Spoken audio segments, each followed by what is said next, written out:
Hi friends, ఇది మీకు use అవుతుందని చెప్పేసి నేను చెప్తున్నాను. ఇది వచ్చి కొండపిండాకు అంటారు. ఇది ఎక్కువ మనకి సిటీల్లో దొరకదు, పల్లెటూరులో మాత్రమే దొరుకుతుంది. అది కూడా పొలాల్లో దొరుకుతుంది.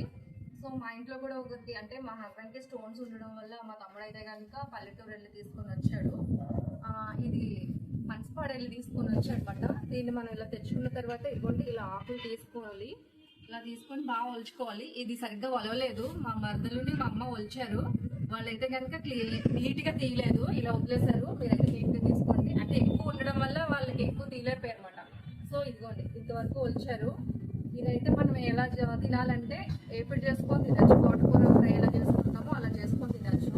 లేదా మనం పప్పులో కూడా వేసుకొని చాలా మంది తినడానికి ఇష్టపడలేము అంటే కనుక పప్పులో వేసుకొని తినచ్చు. ఇంకా పర్వాలేదు, నేను తినగలను ఒక చిన్న గ్లాసు రసం అయితే తీసుకొని తాగొచ్చు.